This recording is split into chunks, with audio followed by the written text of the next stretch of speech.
Right, welcome to my videos for Eldar Army Lists, and I'll be showing you the typical army lists that I take for my Eldar army.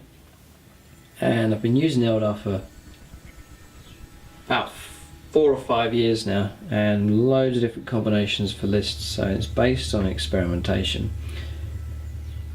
Eldar are fast, but they can be soft, so with that in mind, for troops choice, this is a 1500 point army list, and it's the list that I would have taken in 5th edition, and obviously later on we're showing you some adaptations that have had to be made since 6th edition has come along. But for troops, the best troops for Eldar I found were Dire Avengers, but when deployed on foot they were slow and often get picked off, so to protect them and to give them some speed at snatching objectives, I'd mount them in wave serpents, and just no upgrades, just the twin link shuriken cannons. I found that if I upgraded them too heavy I was tempted to start using them to take on enemy vehicles and tanks, and then the transport would get blown up.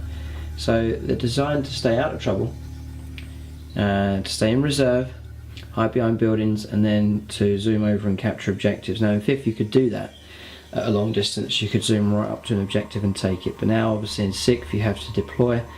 But that's still alright for this combination, you just have to make sure you get there early enough, and then on the final turn or turns of the game deploy the Dire Avengers when the coast is clear.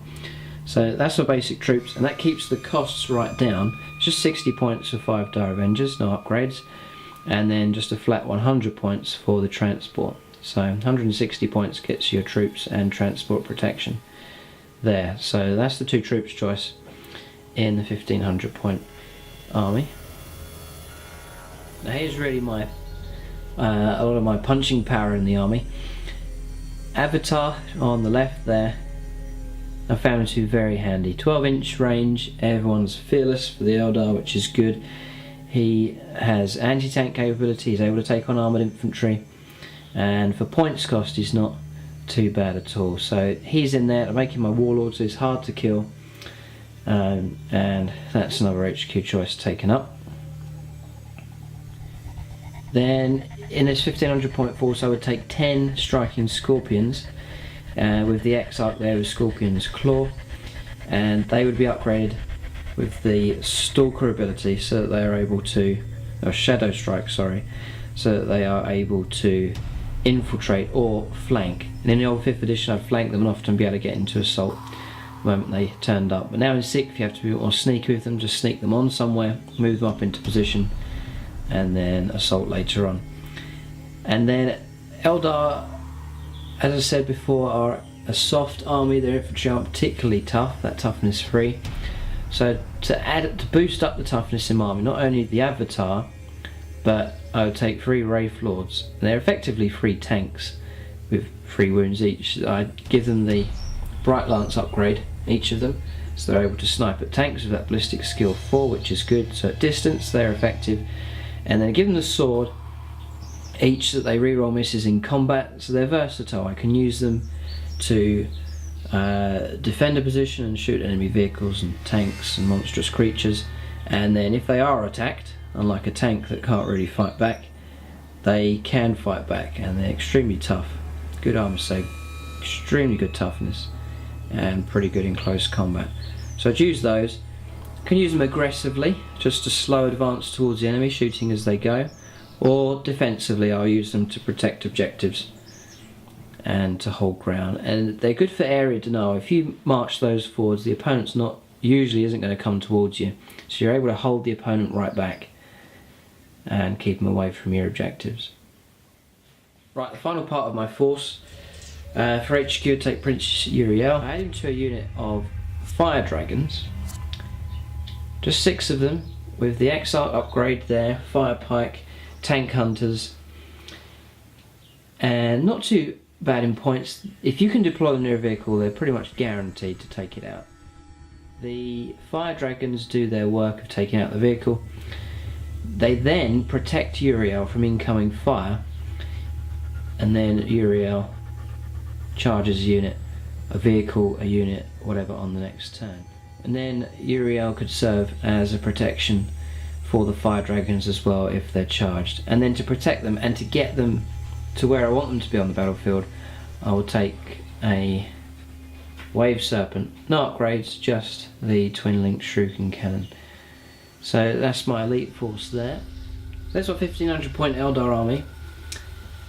It's fast and mobile, and for Eldar pretty well protected. Your soft infantry are protected inside wave serpents.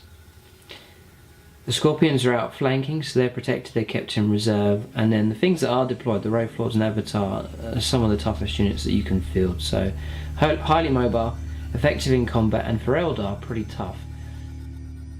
Anti-tank capability, there'll be 1, 2, 3, 4. These are pretty good, 5, 6, and Uriel 7. So anti-tank capability pretty high. And that's a force that I used after trying out pretty much every Eldar unit combination. That unit did well for me in 5th edition, winning a lot of games.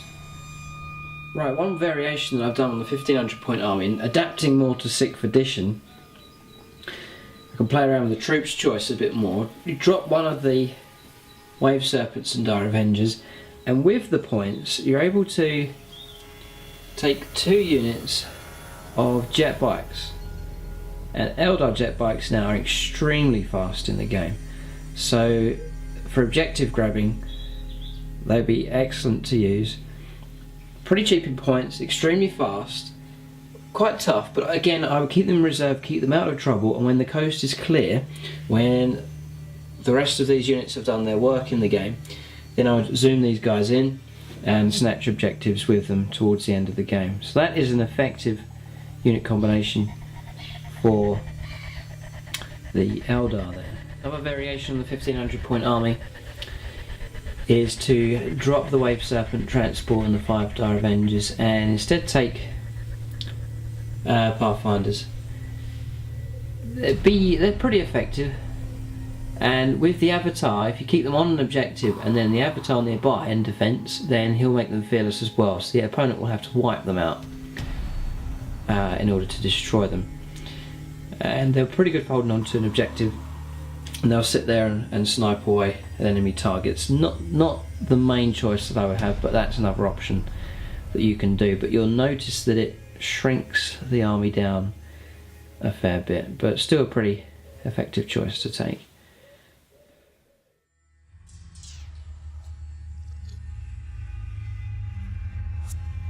Right, now looking at an Eldar 1750 points list. Don't often use this number of points, but some of you out there may use 1750 points.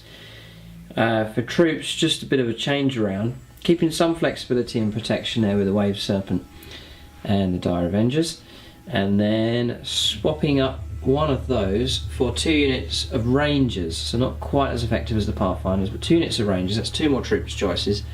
Use those defensively, keep them hidden and protected, use them to snipe, and then with the Avatar in the army, still they would be fearless if you keep them within range, holding on to objectives in your deployment zone. And then the fighting core of the army remains the same as the 1500 point army, with the Avatar there as your warlord, the striking scorpions able to flank. I dropped Stalker from them at 5 points, just for this list. I need the spare 5 points there. And then the 3 Wraith Lords at the back, again using them defensively mainly. And now you can see on the elite force with 1750 points, I'm able to bulk that out quite heavily. Prince Uriel again with the fire dragons, drop crack shot from the unit, saving another 5 points, and it means I can squeeze in a full unit of 9 Harlequins with Troopmaster, 4 Harlequins kisses, and also the Shadow Seer as well. So that adds another good combat unit to the army, and they're pretty well protected. I would use those, I'd set them up at the back, keep them out of trouble for as long as possible, and then as the opponent comes in to attack your objectives, to threaten those, then I would bring them out. Use them in support of the Avatar and to support the Wraith Lords in defensive work. So there's my 1750 points list. There's a fair amount of infantry there, still some speed, and pretty good on the defence with those Rangers and the Wraith Lords and the Avatar. So that's 1750 point army.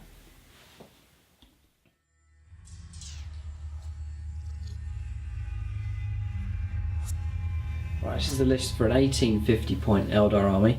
That's the games that I'm playing a lot of at the moment. It's 1850 points. So for troops, 2 units of jet bikes, and not taking the Shuriken Cannon upgrades on those, just a flat 66 points for those.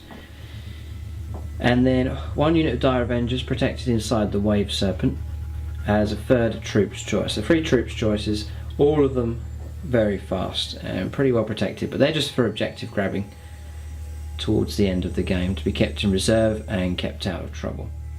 And a large chunk of my force in the middle here, keeping the Avatar as the HQ choice, and there with heavy support of 2 Wraith Lords with the Bright Lances. It's there for defensive work and to shoot enemy vehicles. And then Warp Spiders, which I've discovered work really well in the game. So that's an assault unit, harassment unit.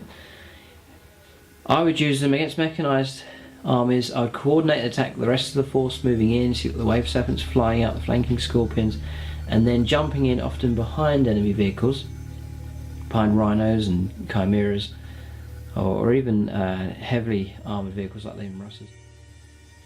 Jump the Warp Spiders behind to use those strength 6 shots to hit vehicles from the side and rear arm. I found those really effective, and then you're able to jump them out of the way again to keep them out of trouble. So good unit, keep them alive in the game, don't let them get blown away easily. If there's no target to take on, then just keep them out of trouble. They're jump infantry, so they can move pretty fast. And then with the striking Scorpions, 4 unit of 10 again, putting them in a Wave Serpent this time, and as a dedicated transport it can flank, carrying the unit with it. So there's a bit of protection for your Scorpions, and I've given it the twin link scatter laser and also the extra Shuriken Cannon underneath, paid for that upgrade as well. That gives you 4 shots, strength 6 twin linked, and another potentially 3 hits there as well with a strength 6 weapon. And I'd use that vehicle against the side and rear armour of enemy tanks trying to break open transport vehicles. I bring that on and then either keep the striking Scorpions inside or deploy them close by ready to charge. So those 2 working together on the flanks. Bringing the rest of the army, keeping Prince Uriel and the Fire Dragons, and they're inside the Wave Serpent.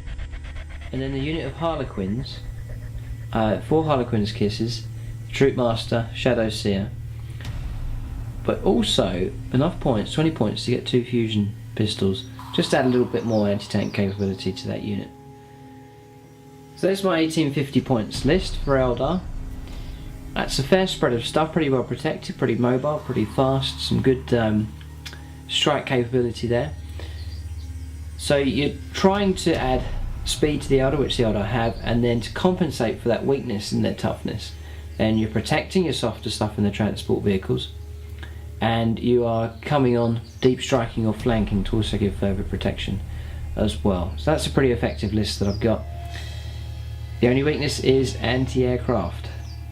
Not too much you can do about it until the Eldar get their flyers.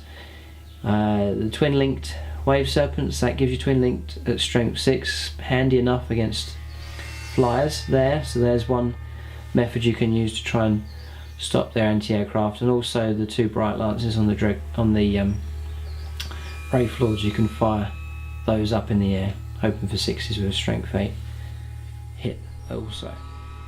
Thanks for watching the video. Check out my channel for full HD showcase videos for these units, battle reports where you'll be able to see these units in action to see how they get on, and also painting tutorials on how I paint my figures as well, and a whole load of other stuff as well. So thanks for watching, and tune in next time.